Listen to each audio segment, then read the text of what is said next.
we're going to start today's show with the Australian elections as well as Canada. This is courtesy of the Cum News Network, CNN.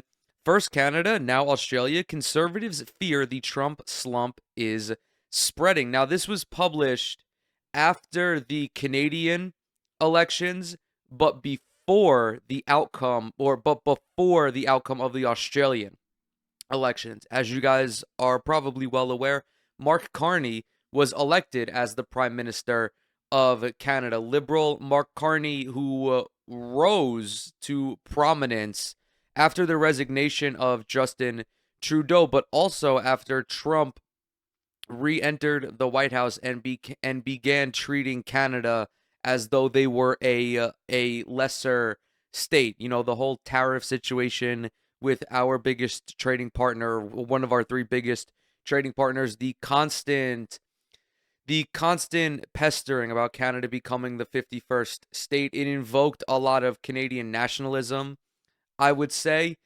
and they desperately craved someone who would fight back against that, because Canada, for obvious reasons, does not want to become the 51st state of the United States, and they don't want to be bullied by the rogue Trump administration. Similar things happened in Australia. The Liberal Party in Australia is a center-right party.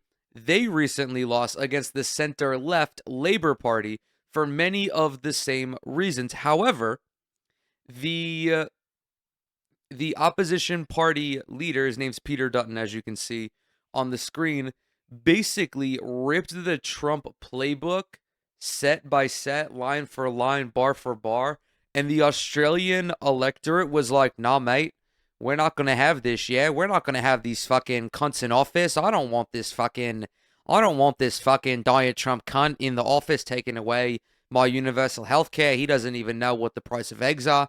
So they went to the polls and they voted out this motherfucker. So the article begins. The man vying to become Australia's next prime minister has spent weeks trying to distance himself from comparisons to U.S. President Donald Trump. Quote, on my own passing. Opposition Liberal Party leader Peter Dutton insisted when asked for his thoughts on Timu Trump, the label given to him by critics, referring to the Chinese website with a reputation for cheap copies. Political analysts say comparisons to Trump have eaten away at any lead Dutton had over incumbent center-left Labour Party Minister Anthony Albanese, who is topping opinion polls before Saturday's vote. Ex-police officer Dutton became opposition leader after the center-right Liberal Party was swept from power 3 years ago, bringing with him a reputation as the uncompromising strongman of the party's right wing, a former minister for defense, home affairs, and immigration. He's been accused of stoking culture wars, claims Australia takes in too many migrants, and days ago branded the nation's public broadcaster hate media. Not that this is necessarily central to Donald Trump. This is the far-right fascist playbook. However, Donald Trump has been one of the most effective far-right candidates in modern electoral politics by running on these fears. And these fears are these I don't want to say these quote-unquote fears resonate with the public, at least here in the United States, because shit sucks over here right now. And the electorate is looking for somebody to blame. The reason why the cost of living is out of hand in Republican messaging is because of trans people, and it's because of immigrants, when in reality, it's because of people like Jeff Bezos, Mark Zuckerberg, Bill Gates. Motherfuckers like that are the reason that you don't have health care, are the reason that you get paid a slave wage at your job. It's not the trans person or the immigrant or the black person who also earns a slave wage at their job and who also has dick benefits at their job. Quote, his instincts are those of a right-wing populist. I have no doubt about that. So they do bear resemblance to the kind of politics and rhetoric we've associated with Donald Trump, said Frank Bongiorno, professor of history at Australian National University. Except Trump, in his second term, is obviously and flagrantly not populist. In 2016, there was a lot of credibility that you could lend to this argument because Trump at the time was a political outsider. He was still a member of the elite, of the cabal of billionaires, but there was no policy associated with him, and especially anti-populist policy associated with him. Now, in Trump 2, that is very clearly the case. He has a long policy prescription of not doing anything to help the middle class, of not fighting to increase the minimum wage, of not fighting to allow people to join unions, of not fighting to bring down the cost of housing. Donald Trump is verifiably and empirically not populist. This line of analysis just simply doesn't work. Now, I will say that since these folks are obviously international political analysts and international intellectuals or whatever the fuck, I don't know how aware they are of the of what is actually going on the ground here in the United States, but this is like at least a little bit true. At least the association and the reworking of the entire conservative movement here in the United States to what is Trumpism. And there are leaders across the world who have successfully and unsuccessfully modeled themselves after Donald Trump. And by successfully, I mean being able to rise into power. I look at most notably Javier Milei of Argentina, who was greatly inspired by Donald Trump.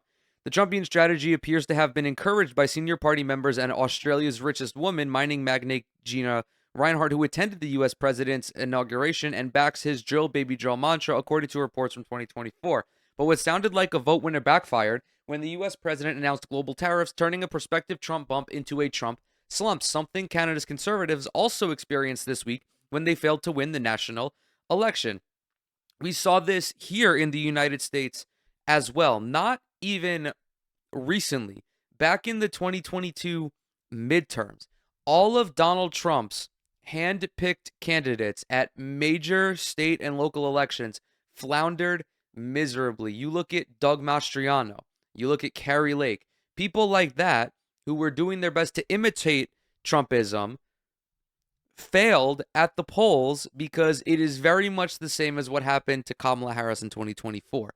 Why would you settle for Diet Trump when you can have the full sugared, high-calorie version of it? Now, I know obviously that in state and local elections you can't vote Donald Trump as your state senator, but there's also the fact that senators and local representatives do have an actual tangible impact on their broader electorate, and people do tend to recognize that there is a disassociation that a lot of people have with federal electoral politics in the United States. And for obvious reasons, the many decades of disenfranchisement has led to a large portion of people feeling that their voices at the federal level does not matter because the president doesn't have any power to make your life any better. Beyond that, the president, up until Joe Biden from 2020 to 2022, had no interest in making your life better. I mean, Barack Obama with the Affordable Care Act, like that was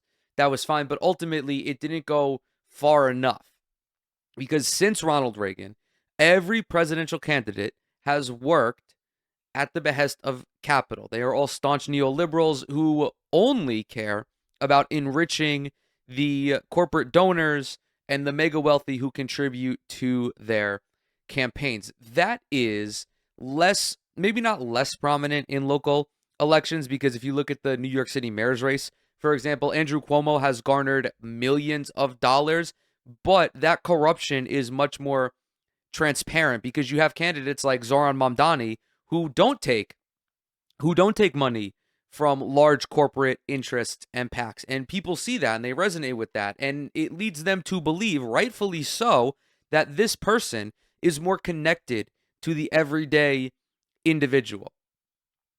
Dutton also faces the potential ignominy? What the I don't know what that word, ignominy, of losing his own seat in Parliament, as happened to Canadian Conservative Party leader Pierre Poilievre. Dude, what the fuck? Like, I cannot understand any of these words. Dutton holds Dixon, a constituency in the outer suburbs of Brisbane, by just 1.7%, and rivals are circling. Australia is seeing a diluted version of the Canada trend, according to Marjiha Taflaga, director of the Centre for the Study of Australian Politics at Australian National University. Quote, Trump has essentially created a rally around the flag effect. She said, quote, in liberal democracies like Australia and Canada, he's flipped the incumbent from being in a disadvantaged position into an advantageous position. She added, better the devil, you know? What I don't think CNN mentions this in the article because I I did skim through it.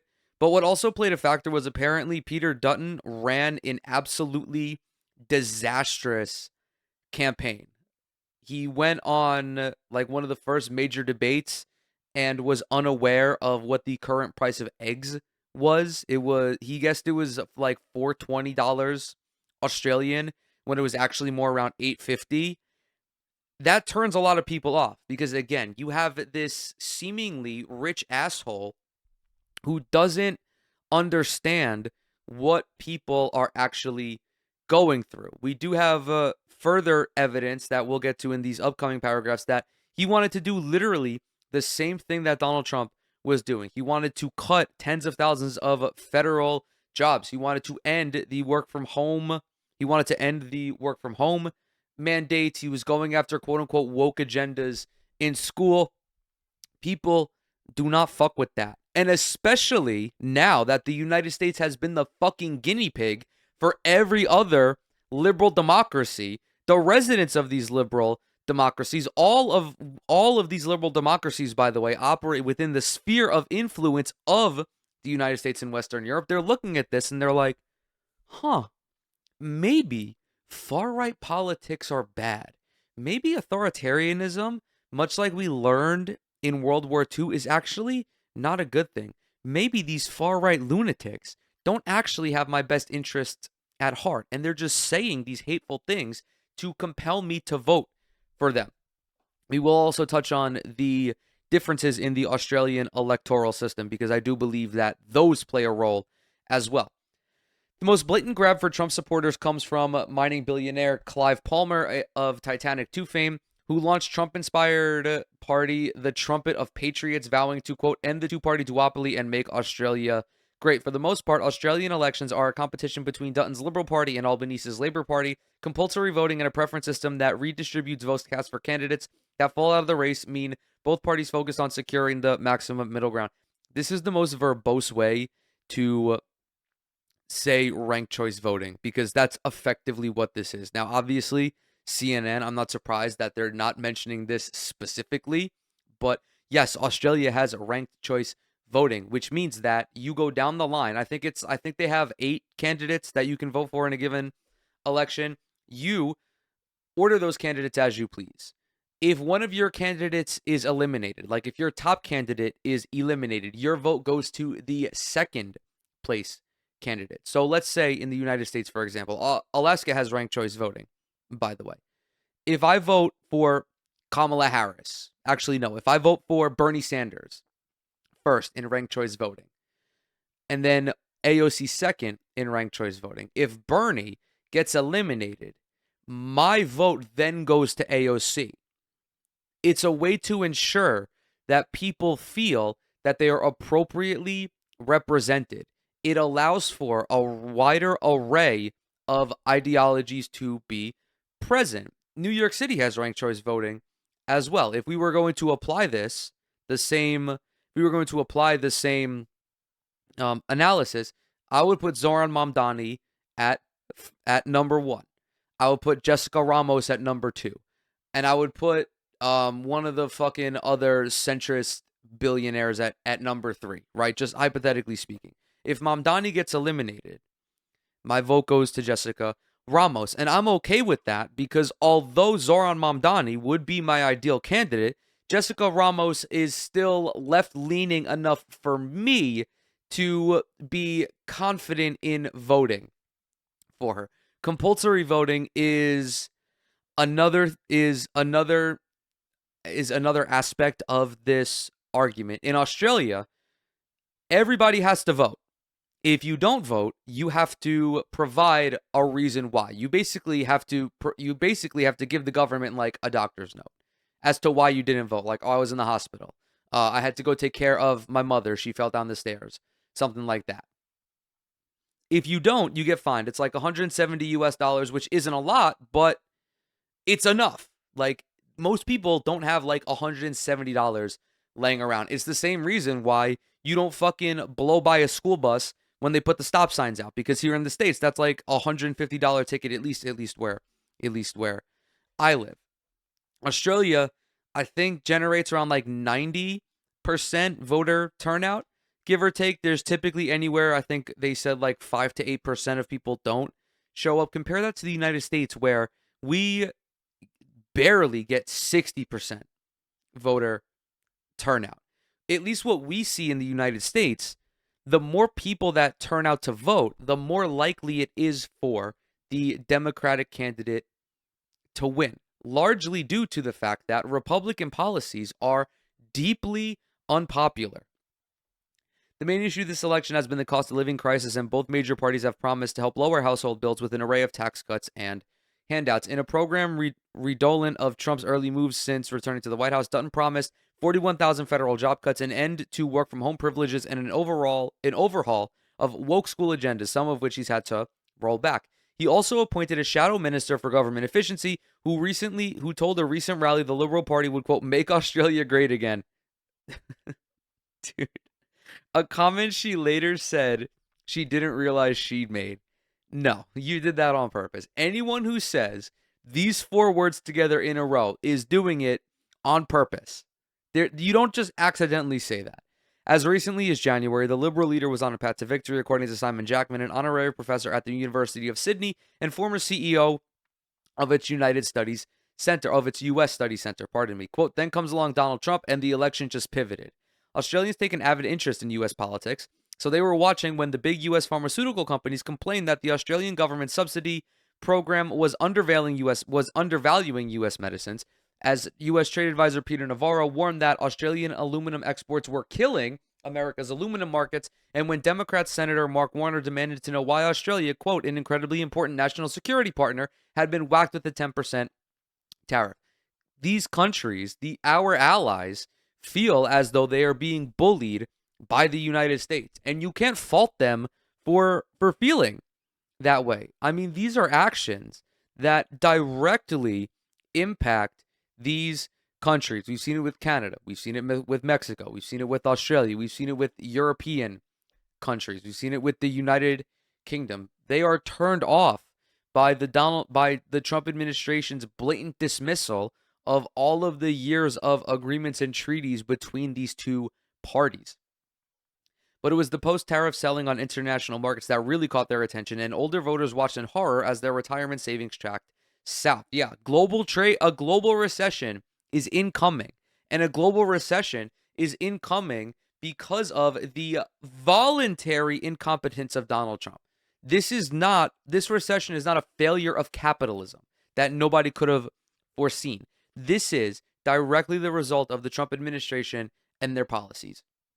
Quote, the narrative flipped from being sort of looking backwards at labor's economic performance to looking forward and saying, oh my goodness, mate.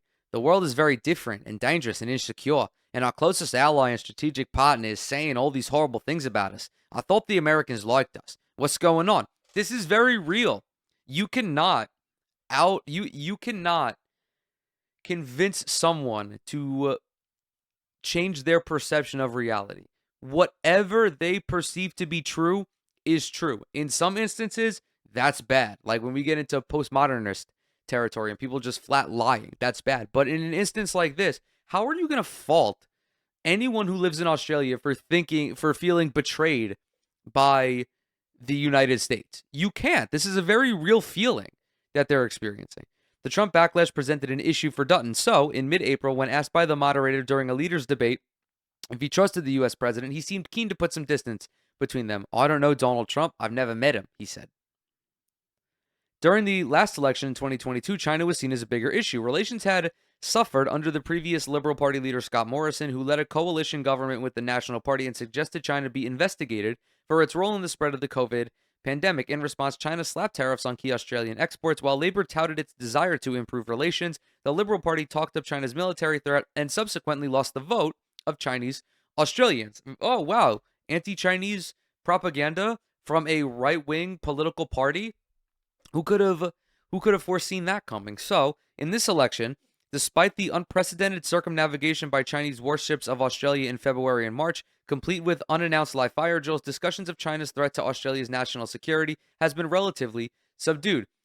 Funnily enough, Trump is probably seen as a bigger threat to the global order than China, said Jackman. The U.S. president's unpredictability, transactional approach to foreign affairs, and readiness to rip up past agreements has focused attention on whether Australia can trust the United States under Trump. Critics of AUKUS, Australia's key security deal with the U.S. and the United Kingdom, have cited the president's recent behavior as proof that it's too dangerous to outsource the country's national security. Donald Trump, it was either Donald Trump or Pete Hegseth, did not even know what AUKUS was. Right? They didn't know what AUKUS was. Pete Hegseth didn't know what ASEAN was, which is another security agreement between Australia and the United States. Now, when this stuff happened, I was like, if you're a normie and you don't know what AUKUS is, or you don't know what ASEAN is, that's fine. Like, I'm not gonna make fun of you for knowing a for not knowing a security agreement. But if you're a high-ranking member of politics, if you're a public servant, like, that is basic knowledge. That is literally poli-sci 101. Donald Trump is a dangerous demagogue and a threat to pace, a threat to democracy, and also a threat to Australia, said Adam Bandt, leader of the Greens, Australia's third largest party, which is pushing for more housing, support for renters, and stronger climate action. Both Albanese and Dutton signed up to AUKUS and have defended the defense agreement. While polling suggests Albanese will win the election, it's unclear if he'll gain enough votes for a majority government, and analysts say it's possible he'll have to form a minority government with smaller parties or independence. This is coalition building. This happens all the time in Western Europe, where you'll have like Macron's centrist party partners with certain other avenues of the Liberal Party, so that way they have a majority government. Although Macron, maybe, he may be cuddling up to some conservative parties. He is a centrist after all.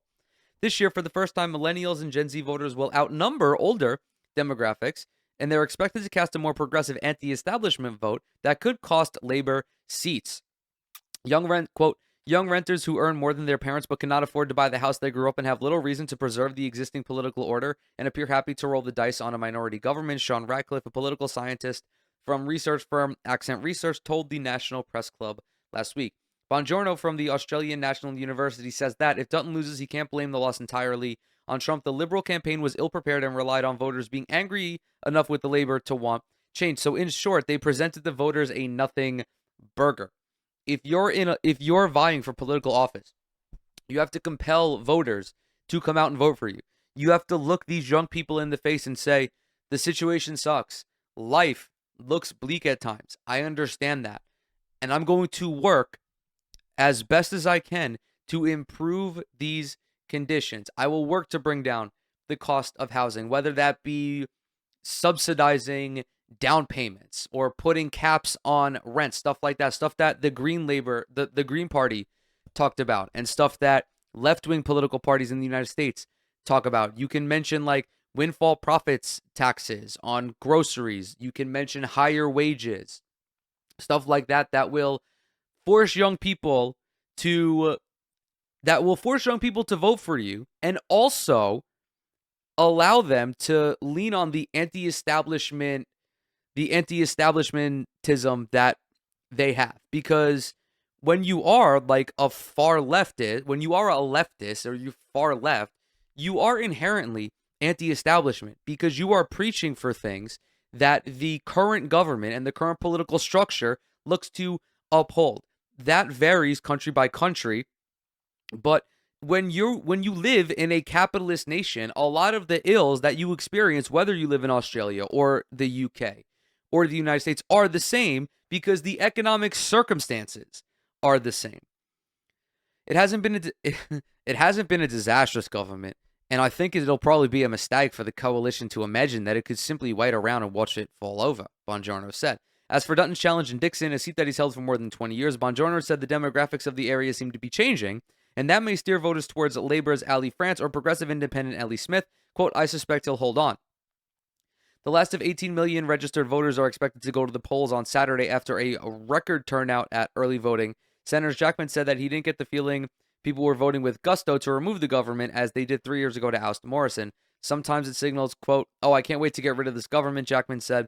I don't get the same vibe this time. I suspect it's more Just people want to get it over with. We knew Trump Mark II was going to be different. I don't think anyone counted on just how different. I do understand that to a certain degree. I think the accelerationism that Trump is operating with is what is so stark, at least to me. And again, this is as a resident of the United States and someone who is tapped into U.S. politics. I'm fully aware of what Trump's agenda is and what his agenda was going into this election cycle, but I was not prepared for him to be as rapid in his implementation of it. I just posted a video on my YouTube channel where, according to reports from The Guardian, Trump has already implemented 145 anti-climate actions, which works out to slightly more than one per day, and has already surpassed his total from his first term. That is in conjunction with the expediency of his mass deportation campaigns as just another example. Countries, liberal democracies, Western capitalist nations are using this second Trump term as basically an experiment. They're seeing what's happening to the United States, and they don't want the same thing to happen to them. It really is that simple.